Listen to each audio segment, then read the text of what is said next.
Hello dears, welcome back. ഇന്ന് ഞാനൊരു variety സേമിയ പായസത്തിന്റെ recipe ആയിട്ടാണ് വന്നിട്ടുള്ളത്.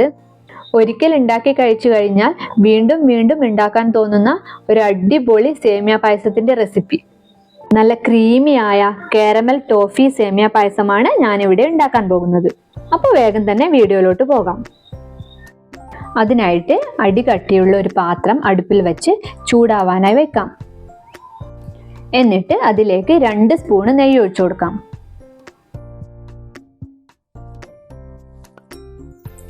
നെയ്യ് മെൽറ്റായി വരുമ്പോൾ അതിലേക്ക് കാഷ്യൂ ഇട്ടൊന്ന് റോസ്റ്റ് ചെയ്യാം.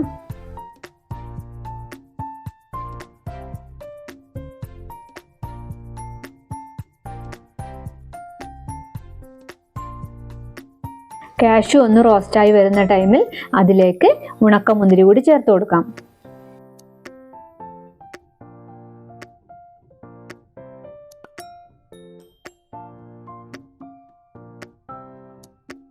അപ്പോൾ ഇതാ ഉണക്കമുന്തിരി നന്നായി വീർത്ത് വന്നിട്ടുണ്ട്.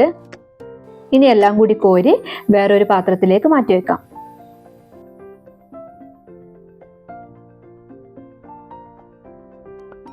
ഇനി നമുക്ക് സേമിയ റോസ്റ്റ് ചെയ്തെടുക്കാം. അതിനായിട്ട് ഞാൻ 1.5 കപ്പ് സേമിയാണ് എടുത്തിട്ടുള്ളത്. ഗ്രാം അളവിൽ പറയുകയാണെങ്കിൽ ഒരു 140 ഗ്രാം സേമിയ ഉണ്ടാകും.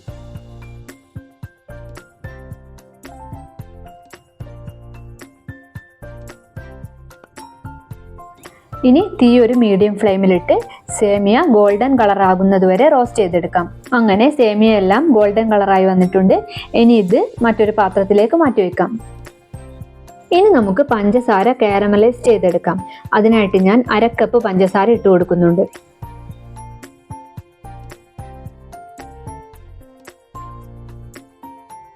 ഇനി പഞ്ചസാര എല്ലാം സ്പൂണ് വെച്ച് എല്ലായിടത്തും പരത്തി കൊടുക്കാം. ഗ്യാസിന്റെ ഫ്ലെയിം ഇപ്പോൾ മീഡിയം ഫ്ലെയിമിലായിട്ടാണുള്ളത്. ഇനി പഞ്ചസാര മെൽറ്റാവാനായി കുറച്ച് സമയം അനക്കാതെ വെക്കാം.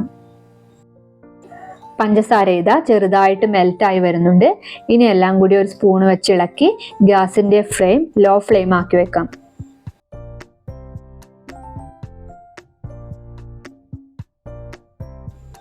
വീണ്ടും അനക്കാതെ തന്നെ വെക്കാം. അപ്പോൾ പഞ്ചസാര കുറച്ചുകൂടി മെൽറ്റായി വരുന്നതായി കാണാം. ഇനി സ്പൂണ് വെച്ച് ഒന്നുകൂടി ഇളക്കി കൊടുക്കാം.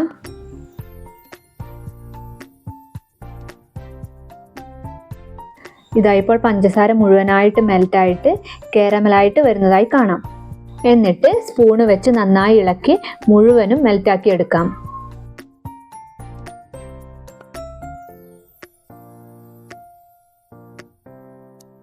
ഇപ്പോൾ പഞ്ചസാര എല്ലാം മെൽറ്റായിട്ട് കാരമലായി വന്നിട്ടുണ്ട്. ഇത്ര കളർ മതി. ഈ കളറാണ് കറക്റ്റ് പാകം.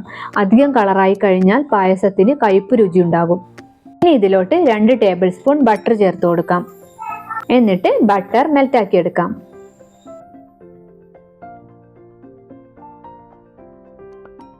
ബട്ടറൊക്കെ ഇവിടെ മെൽറ്റായി വന്നിട്ടുണ്ട്. എന്നിട്ട് ഇതിലേക്ക് 1 കപ്പ് മിൽക്ക് മെയ്ഡ് ഒഴിച്ചു കൊടുക്കാം. എന്നിട്ട് നന്നായി ഇളക്കി കൊടുക്കാം. മിൽക്ക് മെയ്ഡ് ഒഴിച്ചതുകൊണ്ട് കാരമലായ പഞ്ചസാരയെല്ലാം കട്ടയായി വന്നിട്ടുണ്ട്. അത് കുഴപ്പമൊന്നുമില്ല. ചെറിയ തീയിൽ കിടന്ന് ഇളക്കിക്കൊണ്ടിരിക്കുമ്പോൾ അത് മെൽറ്റായി വരും. മെൽറ്റായി വരുമ്പോൾ നമ്മൾ ഒഴിച്ചു കൊടുത്ത ആ മിൽക്ക് മെയ്ഡും കാരമലായി വരും. അതുവരെ നമുക്കൊന്ന് ഇളക്കി കൊടുത്തുകൊണ്ടിരിക്കാം. 2-3 മിനിറ്റുകൾ കൊണ്ട് തന്നെ എല്ലാം മെൽറ്റായി വരും. ഒരുപാട് സമയമൊന്നും എടുക്കില്ല.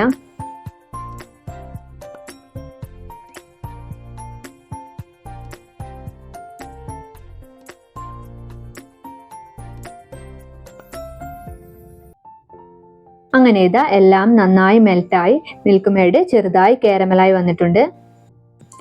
ഇനി ഇതിലോട്ട് 2 ലിറ്റർ തിളപ്പിച്ച പാൽ ഒഴിച്ചു കൊടുക്കാം.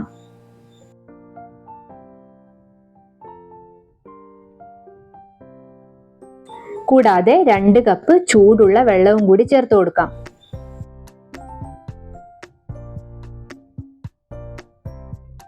എന്നിട്ട് പാലൊന്ന് നന്നായി തിളക്കാനായി വെയിറ്റ് ചെയ്യാം. പാലിത നന്നായി തിളച്ചു വരുന്നുണ്ട്. ഇനി ഇതിലോട്ട് നേരത്തെ റോസ്റ്റ് ചെയ്ത് വെച്ച സേമിയ ഇട്ട് കൊടുക്കാം. എന്നിട്ട് കൈവിടാതെ ഇളക്കി കൊടുത്തുകൊണ്ടിരിക്കുക, അല്ലെങ്കിൽ സേമിയ കട്ട പിടിക്കും.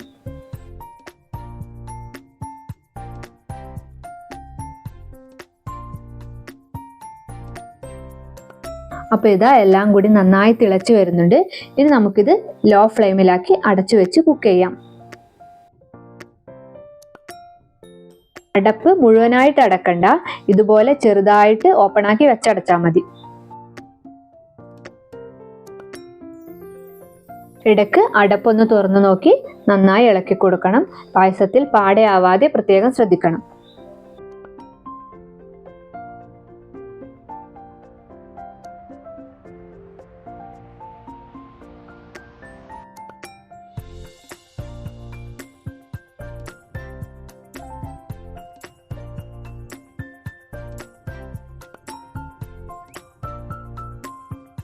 സേമിയൊക്കെ ഇതാ നന്നായി വെന്ത് കിട്ടിയിട്ടുണ്ട്.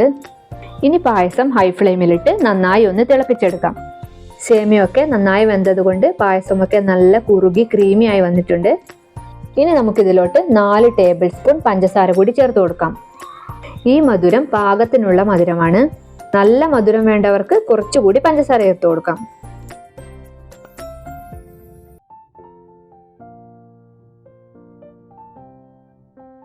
ഓഫ് ചെയ്യുന്നതിന് മുന്നേ പായസത്തിൽ ഒരു നുള്ളു ഉപ്പ് ചേർക്കാൻ പ്രത്യേകം ശ്രദ്ധിക്കണം. ഞാൻ നേരത്തെ ബട്ടർ ചേർക്കുന്ന ടൈമിൽ സാൾട്ടഡ് ബട്ടറാണ് ചേർത്ത് കൊടുത്തത്. അതുകൊണ്ട് ഞാൻ ഇപ്പോൾ ഉപ്പ് ചേർത്ത് കൊടുക്കുന്നില്ല. ഇനി ഒരു 1/4 ടീസ്പൂൺ വാനില എസൻസ് ചേർത്ത് കൊടുക്കാം. എന്നിട്ട് നന്നായി ഇളക്കി തീ ഹൈ ഫ്ലെയിമിലാക്കി പായസം നല്ലവണ്ണം തിളപ്പിച്ചെടുത്ത് തീ ഓഫ് ചെയ്യാം. അതിനുശേഷം നേരത്തെ റോസ്റ്റ് ചെയ്തു വെച്ച മുന്തിരിയും അണ്ടിപ്പരിപ്പും ചേർത്ത് നന്നായി യോജിപ്പിച്ചെടുക്കാം. അങ്ങനെ ഇതാ നല്ല ടേസ്റ്റി ആയ കാരമൽ ടോഫി സേമിയ പായസം ഇവിടെ റെഡി ആയിട്ടുണ്ട്.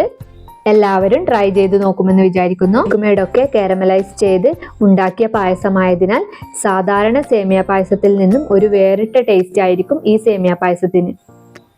വീഡിയോ എല്ലാവർക്കും ഇഷ്ടമായാൽ ലൈക്ക് ചെയ്യാനും ഷെയർ ചെയ്യാനും എൻ്റെ ചാനൽ സബ്സ്ക്രൈബ് ചെയ്യാനും മറക്കില്ലല്ലോ. Thanks for watching.